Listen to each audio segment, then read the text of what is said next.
Sejam muito bem-vindos, pessoal, a mais um vídeo. Cara, agradeço você por estar aqui mais uma vez. Desejo para você um excelente final de semana. E, mano, nós temos muita coisa para falar aqui hoje. Teve jogo da seleção ontem. Nossa, o que foi aquilo, né? Nós fizemos vídeo aí de pós-jogo no canal. O vídeo ele não teve muito alcance, mas ele teve bastante participação. Muita gente comentando, colocando a sua opinião. Então eu acho isso muito legal, mano. Porque assim, às vezes quando o vídeo tem um alcance maior, é meio que óbvio que ele vai ter mais comentários. Agora, quando ele tem um alcance menor e ele tem mais comentários, isso é muito legal, porque mostra realmente o engajamento ali, a participação, né, a troca de ideias entre as pessoas ali, entre a gente. Afinal, o vídeo ele não é para ser um monólogo. Tem gente que acha que o Abel Ferreira não é um técnico para a seleção, mas eu acho que justamente que a seleção brasileira precisa. Porque o Abel ele sabe trabalhar muito bem os aspectos emocionais da equipe. E a comissão técnica do Abel, preparadores físicos, são muito bons. E ontem eu senti no Brasil, primeiro, leva um gol da Colômbia e apaga. O Brasil, ele sente emocionalmente, né, pesa aquele gol da Colômbia. No entanto, que os caras fazem uma virada. E outro aspecto também, o físico. Físico do Brasil. Ontem o Brasil chega no final do jogo assim, morto em campo, se arrastando em campo. Talvez por causa da arquitetura tática do Diniz também, que deixou um time sem meio campo e fez com que os jogadores se deslocassem mais. Pode ser também. Por outro lado, é difícil você trabalhar os aspectos emocionais e até mesmo aspectos físicos em equipes que se encontram esporadicamente durante uma semana e depois cada um vai para o seu clube, cada um vai fazer o seu trabalho de maneira individual ali. Então assim, o grande desafio ser técnico da seleção brasileira, você imagina então se esse técnico divide o seu tempo ali com outro time, que é o que acontece com o Diniz. Eu acho que o técnico da seleção brasileira deveria ser técnico apenas da seleção brasileira. Vamos lá então, vamos falar sobre as pautas de hoje, pessoal. Não deixe de apoiar lá, tá? Os nossos amigos, os nossos parceiros, da Tribo da Sorte. Tribo da Sorte não é casa de aposta esportiva, mano. Tribo da Sorte é uma plataforma dos bolões dos jogos oficiais da Caixa Econômica Federal. Vai ter bolão da Mega Sena da Virada. A Mega Sena da Virada vai pagar um prêmio histórico, mais de R$500 bilhão. Então, cara, é muita grana. Você pode começar 2024 com o pé direito. Qual que é a vantagem da Tribo da Sorte? Lá eles têm uma inteligência artificial que vai melhorar a sua possibilidade de acertos. Então não deixe de utilizar o nosso cupom, que é o Opina Tribo, e também conhecer os meninos lá. Tô deixando fixado aí nos comentários, viu? Obrigado mesmo, de coração, a todo mundo que colabora. Vamos lá, pessoal, tem bastante assunto, tem Leila, tem André Sanches, tem bastante assunto, tem bastante pauta pra gente começar a falar aqui hoje. Eu queria mostrar uma coisa pra vocês antes, que eu tô achando muito engraçado e que tem deixado palmeirenses intrigados. É isso daqui, ó. Vou colocar o vídeo aqui do lado pra vocês darem uma olhada. Vamos ver.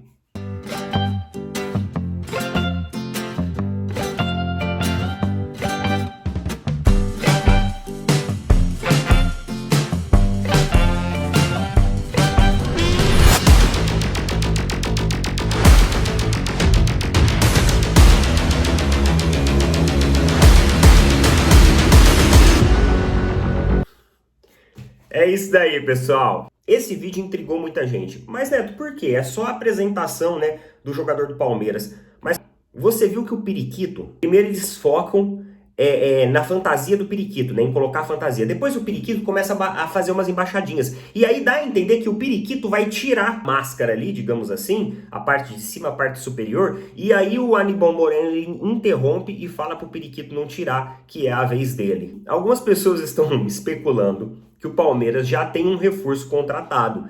E esse Periquito seria o próximo reforço do Palmeiras. Alguns falaram em Scarpa, outros falaram em Claudinho. Eu acho, mano, muito difícil, até porque qualquer negociação nesse trâmite, ela vazaria para a imprensa. Então eu acho muito difícil o Palmeiras contratar alguém assim, às escuras. Seria praticamente impossível. Hoje com os níveis de comunicação, com, né, os jornalistas ali em cima, é muito complicado o Palmeiras fazer isso. Mas que é um puta de um marketing, isso é é para deixar a galera mesmo ali, ó, com aquela pulguinha atrás da orelha. E por falar em Scarpa, o Atlético Mineiro desistiu da negociação do Scarpa. Isso deixa o caminho livre para, de repente, equipes como Fluminense, Flamengo, até mesmo Palmeiras, que acabaram sondando o jogador em algum outro momento. Porém, a ideia do jogador é ficar no exterior.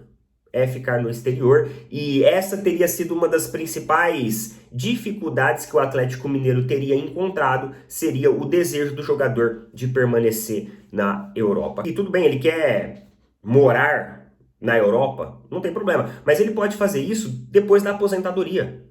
Ele tem 30 anos, então ele tem que aproveitar aí, ó, 2, 3, 4 anos ainda que ele tem para ter um bom futebol em um clube de expressão, para ter uma boa carreira e para ter um excelente término de carreira. E depois, mano, ele vai viver, ele é novo ainda, ele vai viver o sonho dele ali, da vida gringa, né, da vida na Europa, enfim, aonde ele quiser. Eu acho que ele tá perdendo tempo com isso, insistindo nessa tecla, até porque ele tá lá no Olympiacos como reserva, mano. Ele é reserva, nem titular ele é.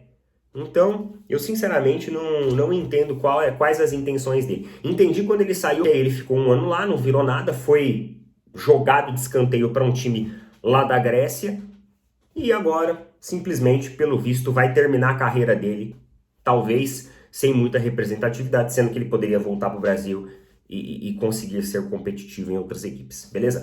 Vamos lá, pessoal, outro assunto que a gente tem aqui, ó, é o André Sanches, lá do Corinthians. O André Sanches, ele revelou ali para um canal que ele ficou magoado com o Tite, pelo Tite não ter escolhido o Corinthians. Então olha só o que ele falou, abre aspas, eu não fico triste sobre o Tite não estar no Corinthians, mas acho que quando ele precisou, o Corinthians abriu as portas. E quando o Corinthians precisou, ele fechou as portas. Fecha aspas. Isso que ele falou que ele não fica triste, né? Imagina se ele ficasse. Eu não vou julgar o Tite, mano. Eu não vou julgar o Tite por não ter escolhido o Corinthians. Eu não vou. Sabe porque o cara tava lá de boa. O cara não ia sair de boa, sossegado com a família, pra ir em busca do Corinthians. Vendo todas as tomadas de decisões dos últimos anos no Corinthians, vendo um time totalmente sem competitividade, o cara não vai se lançar na cova dos leões desse jeito. Até porque ele tem um passado no Corinthians de destaque, um passado no Corinthians de glamour. Pera aí, você é técnico de uma seleção, você tá de boa, no seu ano ali, um ano de férias ali, no seu período sabático, você vai sair disso para ir pro Corinthians? Ah, mas pô, o Corinthians tá precisando do Tite. Tá precisando mesmo? O Tite não vai chegar lá e fazer mágica no Corinthians. Não vai. O Tite vai ter trabalho com o Flamengo, com o elenco que tem.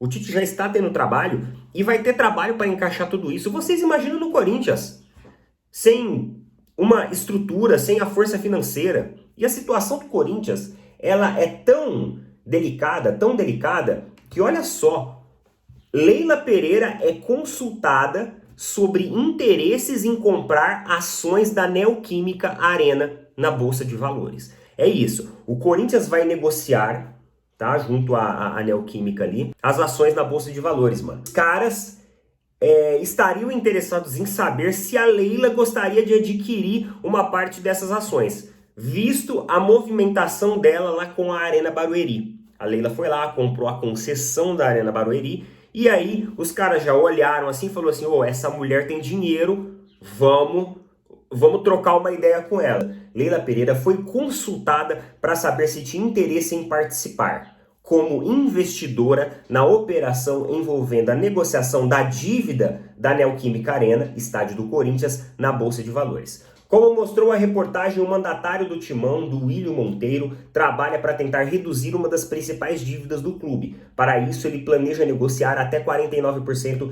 de cotas do empreendimento. A operação também envolve a Caixa Econômica Federal e Leila acabou recebendo uma consulta há alguns dias por intermediários para saber se gostaria de entrar no negócio, já que no momento estão sendo prospectados possíveis investidores. A empresária se tornou uma player e atraiu a atenção do mercado, principalmente depois de assumir a administração da Arena Barueri. Além disso, a operadora de crédito também tem interesse em assumir os naming rights do São Januário, estádio do Vasco, após a eleição do ex-jogador Pedrinho como presidente. De acordo com a ESPN, Leila recebeu a procura com espanto. E hoje, a Leila, ela respondeu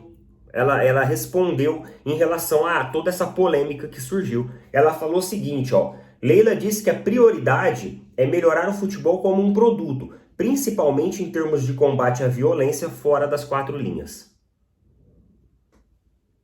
Tá, Neto, mas o que isso tem a ver com o estádio? Exatamente. Ela saiu pela tangente do assunto. Ela meio que quis dizer assim, que ela quer colaborar com o futebol, mas em outro aspecto. Então ela fugiu, mano. Ela fugiu da resposta. Ela não disse nem que sim, nem que não. Obviamente, meus queridos, ela vai observar a viabilidade disso, porque quando a gente fala do estádio do Corinthians, nós estamos falando, o Corinthians, dentro de todo esse período de crise que vive, ele ainda tem um dos maiores públicos do país. E cobra um ingresso caro também. Não é baratinho, não. Não é tão caro quanto o do Palmeiras, mas ainda assim é caro. Então olha só, é um investimento, só que aí eu fico imaginando, né, o impacto dessa notícia. Leila compra ações da Neoquímica Arena, principal rival do clube do qual ela é presidente. Então, ela saiu pela tangente nessa resposta dela. Vamos aguardar, mano, porque... Mas enfim, é um investimento, tá? A gente tem que aprender a separar as coisas também. A mulher, ela é negociadora. Então não tem como também querer impedir a mulher de fazer negócio. Se tá ali, foi oferecido, mano, aí vai do interesse de cada um. Mas que isso pode ainda dar polêmica, dar o que falar, isso pode. E por falar em estádio, vamos lá.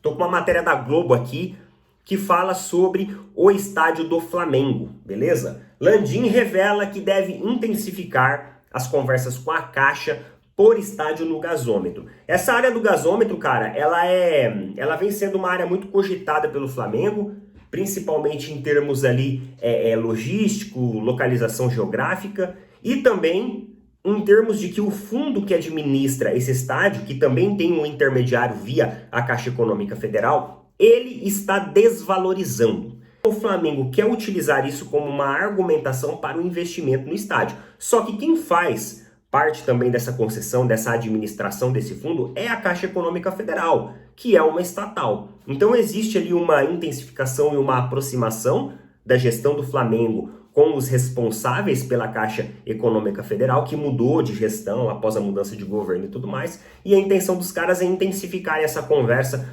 para mostrar os benefícios de um complexo, né? O que não vai ser só um estádio. A ideia do Flamengo é fazer um complexo dentro ali daquela área, né? Uma cidade, digamos assim, que o pessoal chama de cidade do Flamengo. Um complexo de shoppings, lojas, praça de alimentação, onde você viva ali dentro do mundo do Flamengo, digamos assim. Então uma área toda tematizada. Na verdade, a intenção é muito boa, visto que é uma região que está com a valorização parada, é uma região que está sendo considerada estagnada, e isso poderia dar fôlego para os comércios em torno ali, para a própria região se desenvolver. E essa seria um dos principais argumentos ali, até que o Mauro César falou sobre isso, para que o presidente Rodolfo Landim conseguisse convencer a Caixa e todos esses intermediários a fazer um investimento. O Flamengo ele tem um teto que ele quer utilizar.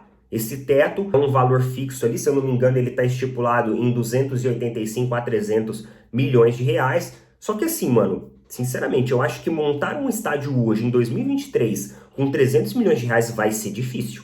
Vai ser difícil. Mas esse foi o teto estipulado. Nós sabemos que dentro de obras, dentro de engenharia, isso acaba custando mais. Só que a intenção justamente dessa parceria com Caixa, dos investimentos, é justamente convencer esses caras de, patrocinar essa obra. E ele ainda deu um exemplo, né? Olha aqui, quando o Walmart, rede de hipermercados dos Estados Unidos, começou, ele se colocava em cruzamentos de estradas para ter grande movimento.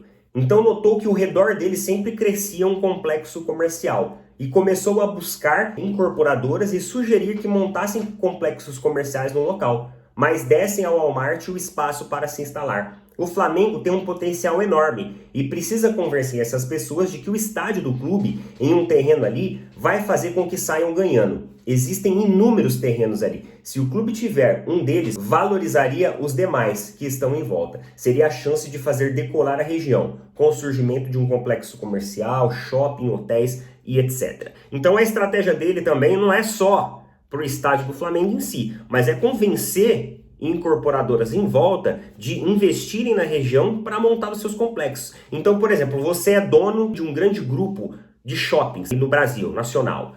A intenção dele é convencer você e os seus sócios a montar um shopping ali ao lado, entendendo que aquela região é uma região em potencial. E com isso, ele vai fazendo toda essa política, ele vai amarrando tudo isso para que fique mais fácil de convencer ali o patrocínio do estádio, né? Para que o Flamengo não precise colocar a mão no bolso e ele entenda que fazendo essas parcerias ele pode conseguir subir o estádio sem ter que dispor de grandes valores financeiros. É uma estratégia. A estratégia do Palmeiras, por exemplo, foi o consórcio, a concessão aí com a W Torre. Tem os seus problemas? Muitos. Tem. Mas hoje o Palmeiras tem uma arena moderna. Inclusive minha namorada foi lá pro show do RBD. Ela tá lá na frente já esperando na fila, lá do Allianz Parque. Então é isso, pessoal. Acredito que a gente já falou de muita coisa hoje. O vídeo estendeu demais. Então para esse vídeo não ficar enjoativo, não ficar maçante, eu vou encerrar ele por aqui. E nós voltamos aí com mais repercussões, com mais assuntos aí pra gente trocar ideia em breve, beleza? Obrigado pelo apoio, tamo junto. Valeu, falou, até mais, mano.